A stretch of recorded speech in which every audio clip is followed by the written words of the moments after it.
আসিয়া আর ফিরবে না। মৃত্যুদণ্ড হলো হিন্টু শেখের। শিশুটা হয়তো তখনই জানতো না কতটা ভয়াবহ কিছু অপেক্ষা করছে তার জন্য। মাগুরার মাটি আজও কাঁদে 8 বছরের নিষ্পাপ আসিয়ার জন্য। গত মার্চে একই দুপুরে বোনের শ্বশুরবাড়িতে বেড়াতে গিয়ে হিন্টু শেখের বর্বরতার শিকার হয়েছিল ছোট্ট আসিয়া।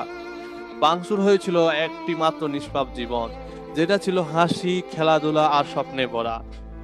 অচেতন অবস্থায় যখন তাকে হাসপাতালে নেওয়া হয়, তখনকার চোখে ছিল এক অসহায়ত্ব।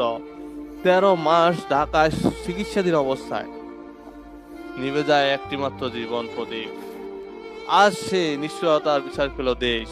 মাগুরার নারী ও শিশু নির্যাতন দমন ট্রাইব্যুনালের বিচারক হিন্টু শেখকে দিলেন মৃত্যুদণ্ড, সঙ্গে 1 লক্ষ টাকা জরিমানা। তবে মামলার বাকি 3 আসামি সজীব, রাতুল ও রোকেয়াকে আদালত খালাস দেন। এই রায়ে ভেঙে পড়েছে আসিয়ার পরিবার। তার মা আয়েশা বলেন, একজনকে ফাঁসি দিলেই তো সব শেষ হয় না। যারা সহযোগিতা করেছে তারাও কি দোষী নয়? এই রায় শুধু একটি বিচারের সমাপ্তি নয়, বরং একটি বার্তা। এ দেশে মাটিতে শিশু নির্যাতন বিচার হয় আর দোষীরা ছাড় পায় না। তবু প্রশ্ন রয়ে যায়, আর কত আসিয়া হারিয়ে যাবে?